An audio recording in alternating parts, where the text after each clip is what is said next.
State Representative Sarah Chen rubbed her tired eyes as she walked out of the Highland Community Center at 9:45 p.m. The evening's town hall meeting about local school funding had run longer than expected, but she couldn't bring herself to cut short the concerned parents who wanted to speak. That was just the kind of person she was, always putting her constituents first. The parking lot was nearly empty now. Only her blue Honda Civic and two other cars remained under the flickering streetlights. Sarah checked her phone and saw 3 missed calls from her husband, Michael, and a text asking if she'd be home for their daughter Amy's bedtime story. She sighed, knowing she had missed it again. "I'll make it up to her tomorrow," Sarah whispered to herself, pulling her navy blazer tighter against the chilly spring night. Her sensible black heels clicked against the asphalt as she walked to her car, her briefcase heavy with meeting notes and funding proposals. The drive home started like any other night. Sarah took her usual route down Madison Avenue, past the closed shops and dimly lit restaurants. The local radio played softly in the background as she mentally prepared her to-do list for tomorrow. There was the Education Committee meeting at 9 a.m., followed by red and blue lights suddenly filled her rearview mirror. Sarah's heart jumped, but she remained calm. She had done nothing wrong, probably just a burnt-out taillight she hadn't noticed. Following the proper procedure she'd learned years ago, she turned on her hazard lights and pulled over to the right side of the empty street, making sure to stop under a streetlight for visibility. Her hands moved to the 10 and 2 positions on the steering wheel as two officers approached her car, one on each side. Something felt off. Usually, only one officer approached for a routine traffic stop.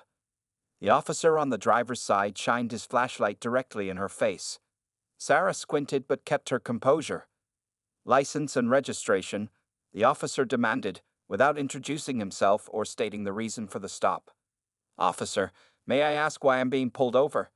Sarah asked politely, keeping her hands visible on the wheel. "License and registration now," he repeated, his tone hostile. Sarah nodded calmly. "I'm going to reach for my purse in the passenger seat to get my license." She narrated her movements, just as she'd advised her own constituents to do during traffic stops. As she reached over, the second officer suddenly yanked open the passenger door. "She's reaching for something," he shouted. Before Sarah could process what was happening, the first officer had grabbed her arm and was pulling her from the car. "Exit the vehicle," he yelled, though he was already forcing her out. "Officer, please, I'm State Representative Sarah Chen. There must be some mistake." Her words were cut off as she was roughly pushed against her car.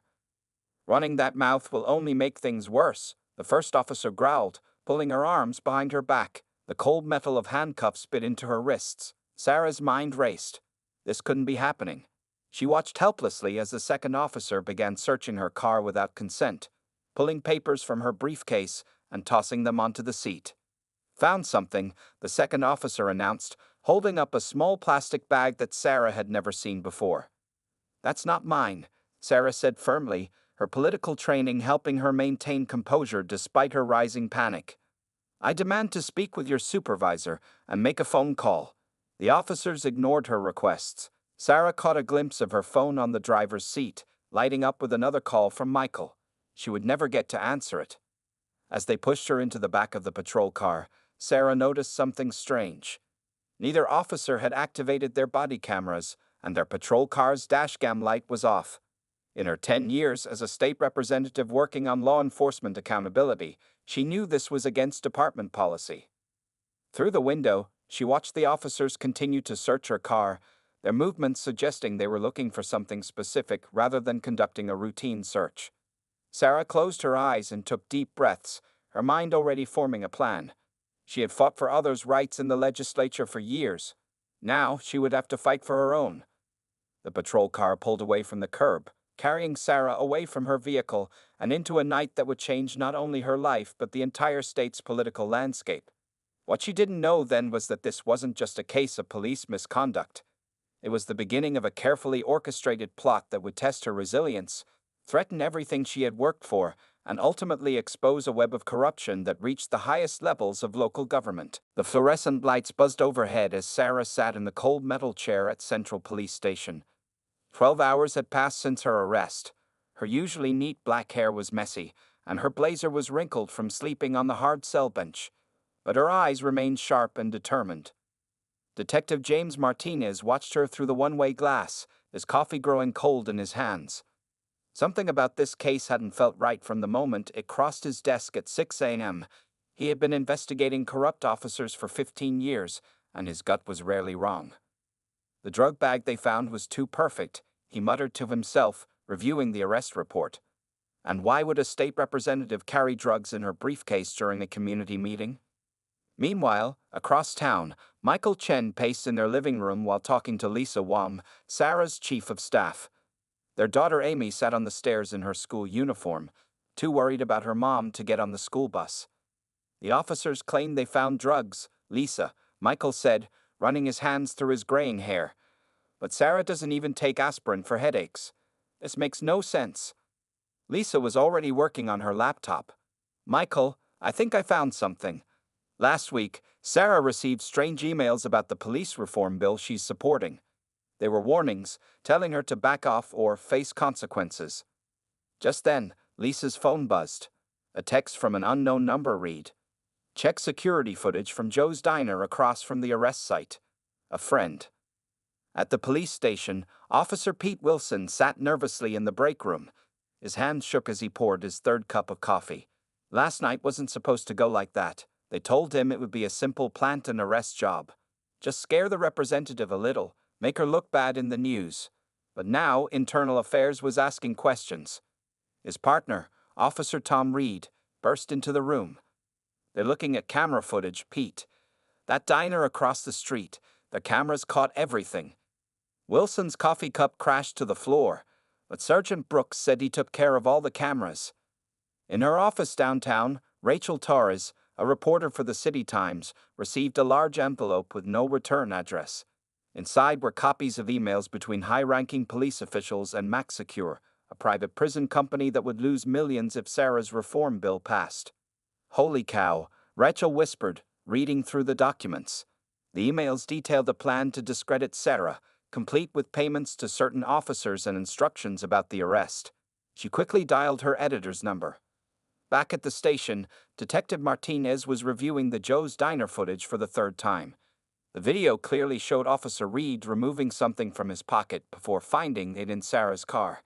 Even more interesting was the black SUV parked nearby, where a man in a suit watched the whole arrest. Martinez paused the video and zoomed in on the SUV's license plate. A quick check revealed it belonged to John Brooks, the police sergeant who had been loudly calling for Sarah's resignation on the morning news. Sarah's lawyer, Maria Gonzalez, walked into the station with a confident smile.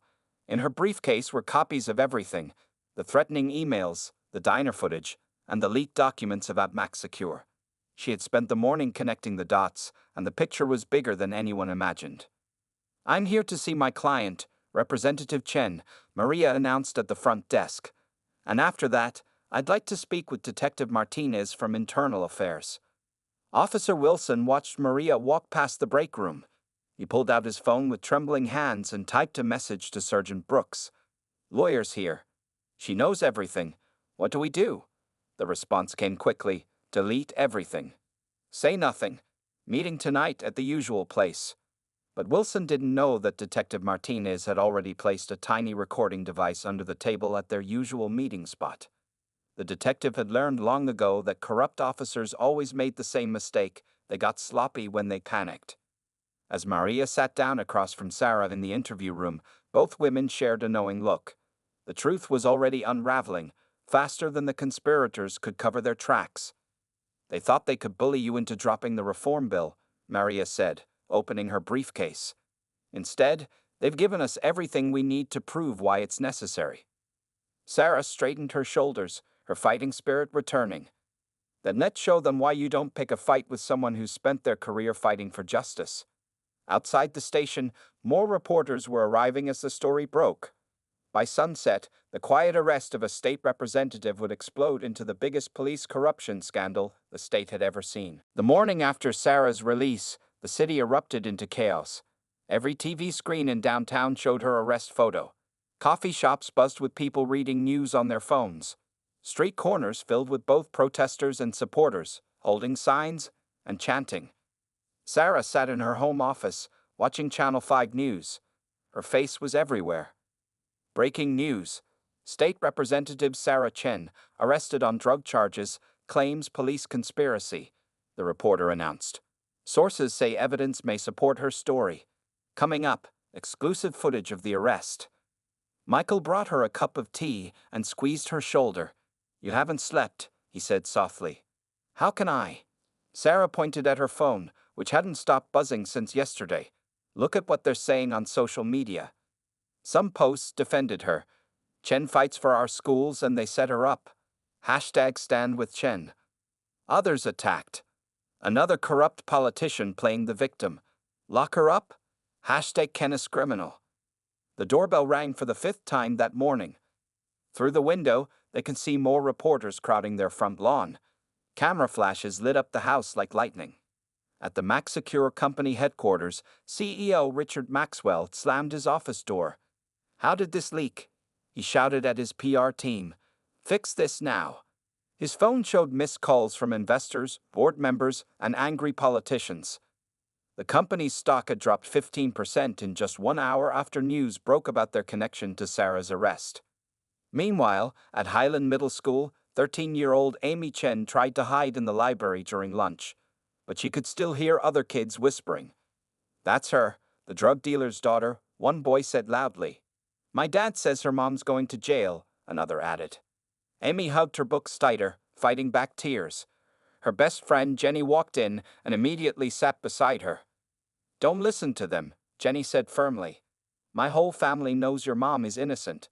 Dad even put up a #stand with Chen sign in our yard." Across town, Lisa Wong organized volunteers at Sarah's campaign office.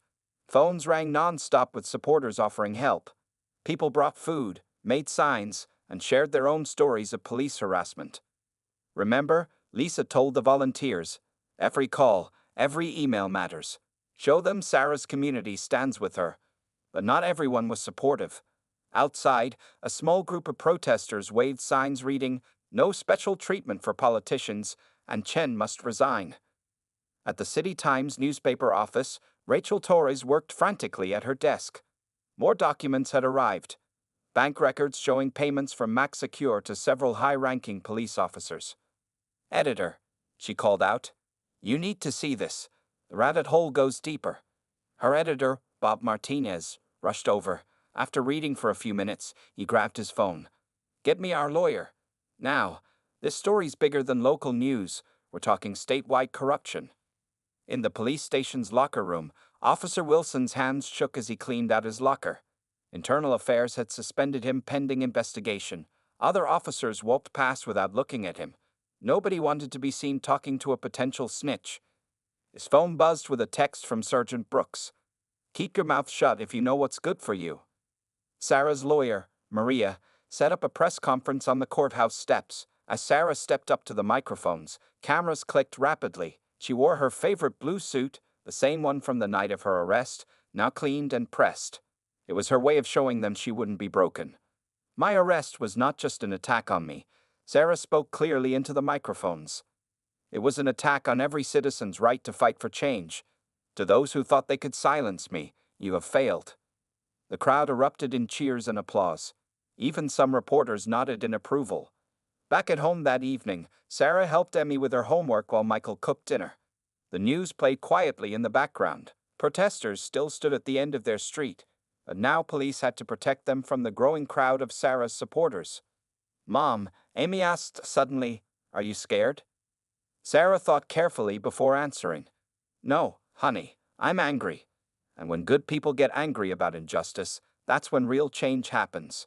Her phone buzzed again, another death threat mixed in with hundreds of supportive messages. But Sarah didn't flinch. Tomorrow would bring more battles, more headlines, more chaos. But tonight, she would have dinner with her family and prepare for the fight ahead. Because this wasn't just about clearing her name anymore. It was about exposing a system that thought it could bully people into silence. And Sarah Chen had never been very good at staying silent. Maria Gonzalez's law office buzzed with activity at 7 a.m. 3 coffee cups sat empty on her desk as she spread out documents across the floor. Pictures, police reports, and witness statements covered every inch of carpet. "This is what winning looks like," she mumbled. pinning another paper to the evidence board that now took up an entire wall. Sarah arrived wearing dark sunglasses, having sneaked past the reporters camping outside her house since dawn. She carried a box of old files from her years working on police reform. "I brought everything from the last 5 years," Sarah said, setting down the heavy box. "Every complaint, every story people told me about police harassment." Maria smiled, pulling out a red marker. "Perfect. We're building a pattern, Sarah. Your case isn't just about one night anymore." Detective Martinez knocked on the office door, carrying a thick folder marked Confidential. Dark circles under his eyes showed he hadn't slept much either. "Ladies," he nodded, closing the door behind him, "you won't believe what I found in the police database. 6 other community leaders got similar treatment last year. Traffic stops, surprise searches, mysterious evidence appearing in their cars." Sarah started connecting faces on the evidence board with red string. "Look at this. Pastor Thompson got arrested 3 days before testifying about police brutality. Environmental activist Jane Murphy was stopped the night before a big protest. It's all connected." Maria's assistant rushed in with a laptop. "You need to see this. Someone leaked dashcam videos from other arrests. They're going viral on social media." The videos showed the same officers who arrested Sarah, using the same tactics on other innocent people. Most victims have been too scared to fight back, accepting plea deals to avoid worse punishment. "They picked the wrong person this time," Maria said, watching the footage. "You're not afraid to fight back." Across town, Officer Wilson sat in a small diner with Detective Martinez. His hands shook as he stirred his coffee. "I want immunity," Wilson whispered, looking around nervously. "I'll tell you everything: names, dates, how they chose their targets, but you have to protect me." Martinez slid a document across the table.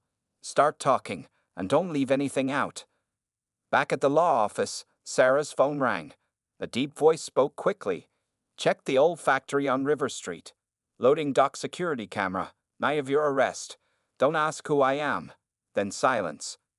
Maria was already grabbing her car keys. "Let's go. I know the security guard there. He owes me a favor." The factory's security office was small and dusty. An old guard named Joe played the footage without questions. The grainy video showed a black SUV arriving 3 hours before Sarah's arrest. Men in suits unloaded small packages, handing them to uniformed officers. "Bingo," Maria whispered, recording the video with her phone. The setup crew. Sarah recognized one man, Max Secure's CEO Richard Maxwell himself. "Got you," she smiled grimly. Later that afternoon, Lisa Wong arrived with more volunteers. They formed an assembly line, going through years of police complaint records, finding patterns, connecting dots. Another one, a young volunteer, called out. "City Council member David Park, arrested last summer right before the police budget vote. Drugs found in his car too." Maria pinned his picture to the board. "They got lazy, used the same play too many times. That's how we'll beat them." Sarah's daughter Amy came in after school, still wearing her backpack. She started helping sort papers without being asked. "Mom, Jenny's dad wants to tell this story too." Amy said, "He was stopped last year, just like you. He was too scared to report it then." More people started coming forward. Maria's phone rang constantly with new witnesses. The evidence board grew until they needed a second wall.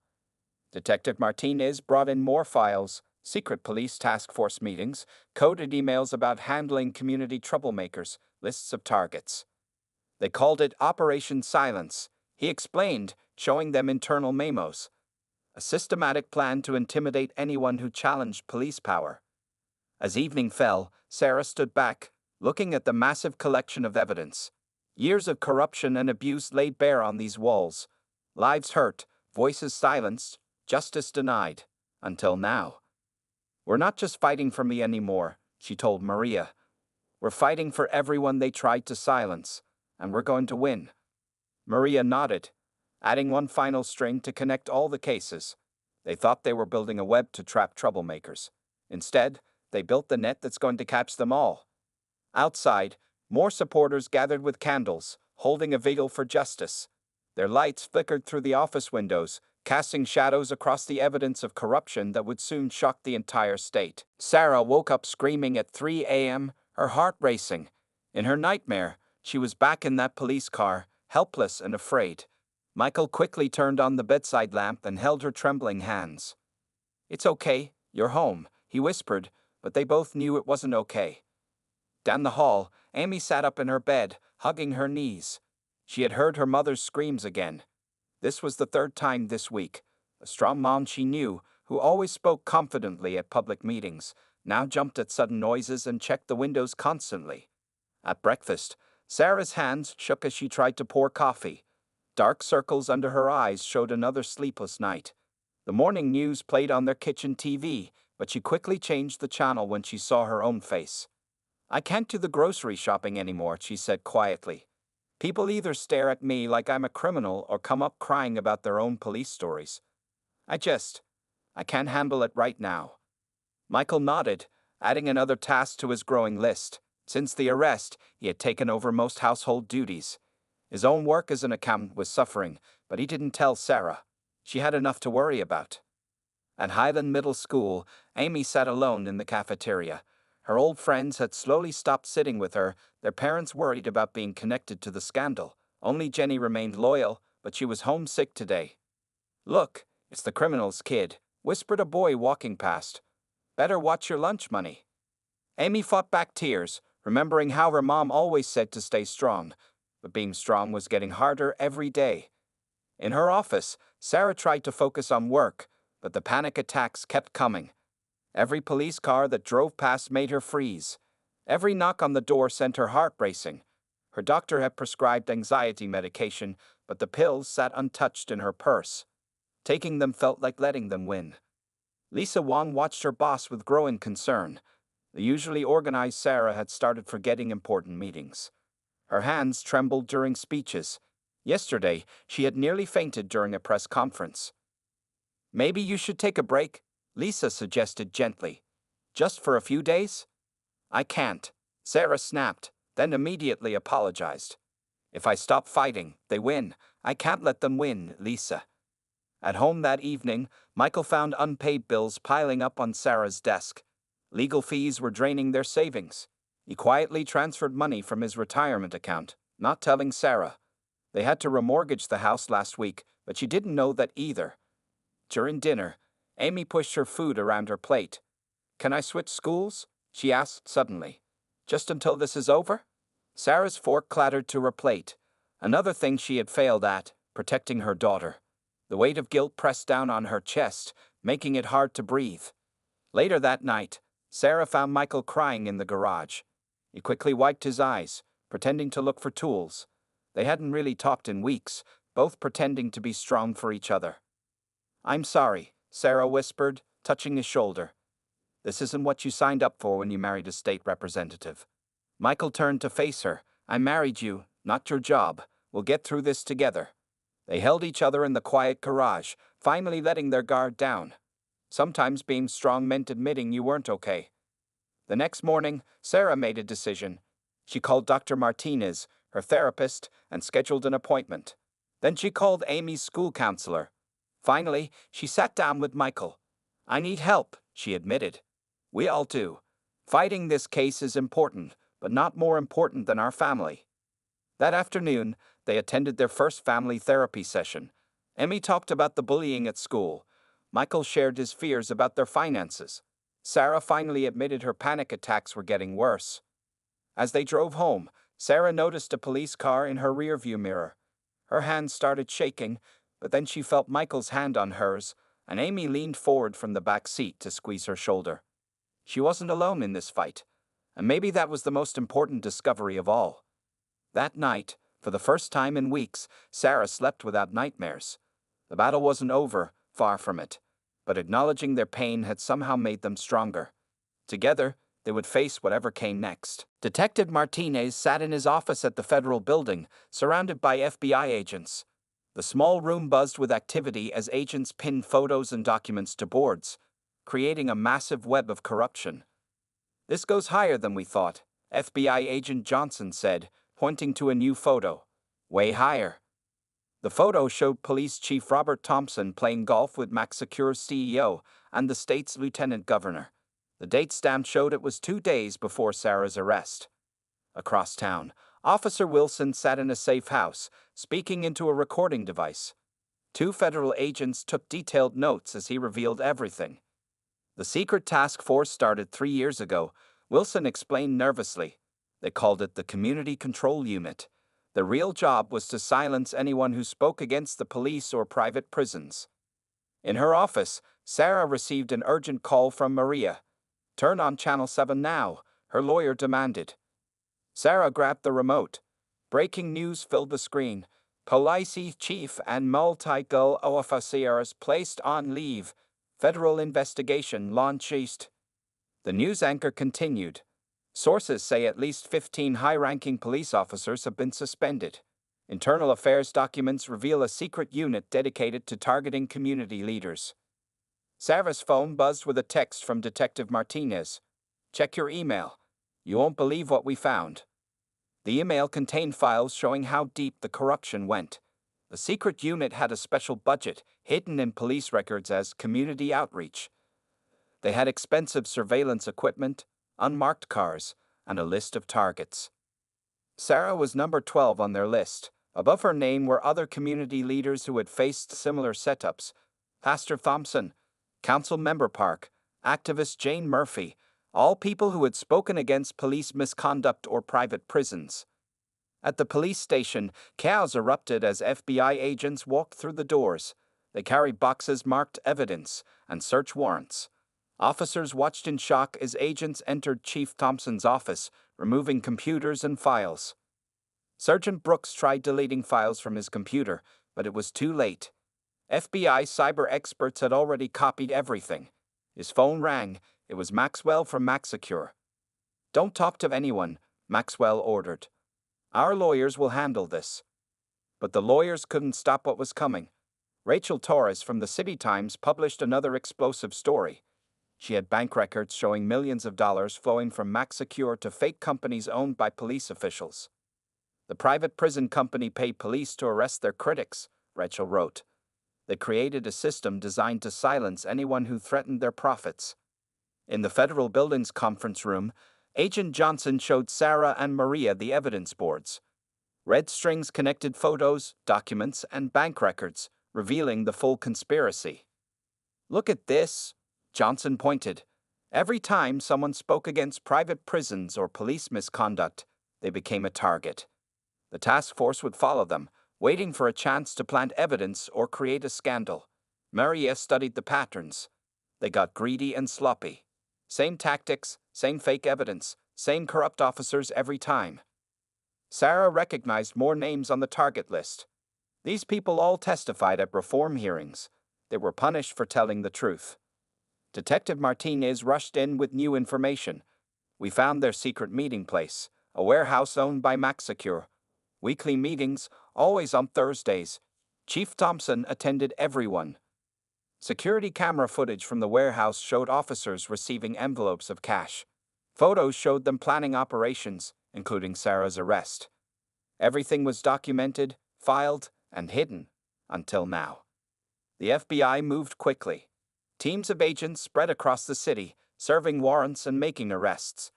Chief Thompson was led out of his house in handcuffs as news cameras rolled. Sergeant Brooks tried running but was caught at the airport. At MaxSecure headquarters, CEO Maxwell watched the news in horror as his empire crumbled. His phone kept ringing. Board members demanding answers, investors pulling out, politicians distancing themselves. Sarah stood at her office window, watching more FBI vehicles arrive at the police station. Her phone buzzed with messages from other targets on the list, thanking her for standing strong and exposing the truth. Detective Martinez called with updates. 10 officers arrested so far. Chief Thompson is cooperating, telling everything. The lieutenant governor just resigned. This is bigger than anyone imagined. Sarah thought about all the people they had silenced over the years, all the lives they had damaged, all the truth they had tried to bury. "It's not over yet," she told Maria, "but at least now everyone can see the truth. No more shadows, no more secret units, no more silence." The investigation was expanding, and with each new revelation, the web of corruption unraveled further. The city would never be the same, and that was exactly what Sarah had fought for all along. The courthouse buzzed with energy on the morning of the final hearing. Every seat was filled, and people lined the walls. News cameras crowded the hallway outside, waiting for the biggest corruption case in state history to end. Sarah sat at the front with Maria, wearing her lucky blue suit. Behind her, Michael and Amy held hands tightly. The entire Chen family had waited 3 months for this day. Judge Eleanor Martinez entered the courtroom. Everyone stood in silence. The judge had spent weeks reviewing thousands of documents, text messages, and videos showing the police department's corrupt activities. Before I announce my decision, Judge Martinez began, her voice firm, I want the defendants to look around this courtroom. Former Police Chief Thompson, Sergeant Brooks, and 6 other officers sat in shame, wearing orange jumpsuits. MaxSecure's CEO Maxwell wore an expensive suit, but his face showed fear. Look at the people you hurt, the judge continued. The lives you tried to destroy, the truth you tried to hide. Today, justice will be served. Detective Martinez sat near the back, smiling slightly. His investigation had uncovered everything. The secret meetings, the hidden bank accounts, the list of targets, all of it now lay exposed. In my 30 years on the bench, Judge Martinez spoke, I have never seen such a disturbing abuse of power. The evidence shows a criminal conspiracy reaching from the police department to corporate offices and government buildings. Sarah felt Michael squeeze her shoulder. Emmy leaned forward, holding her breath. The judge picked up a thick document.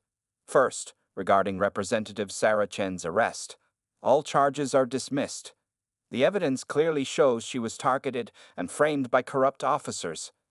Cheers erupted in the courtroom. The judge banged her gavel for silence. Furthermore, she continued, her voice growing angry, I am recommending federal prosecution for all involved in this conspiracy. The defendants turned our police department into a private army for corporate interests. Maxwell's expensive lawyer jumped up to object, but the judge cut him off. Save it for the federal court, she snapped. The FBI has enough evidence to put your client away for decades. One by one, Judge Martinez announced the punishments. Chief Thompson, 15 years in prison. Sergeant Brooks, 12 years. Officer Wilson received a lighter sentence for cooperating. Maxwell and 3 other MaxSecure executives faced federal charges. The corruption stops today, the judge declared. This court orders the immediate dissolution of the so-called Community Control Unit. All officers involved are permanently banned from law enforcement. Sarah watched as officers led the defendants away. Chief Thompson looked old and broken. Maxwell still tried to look important, but nobody was fooled anymore. Outside the courthouse, reporters surrounded Sarah. Camera lights flashed as she stepped to the microphones. Today, justice won, she began.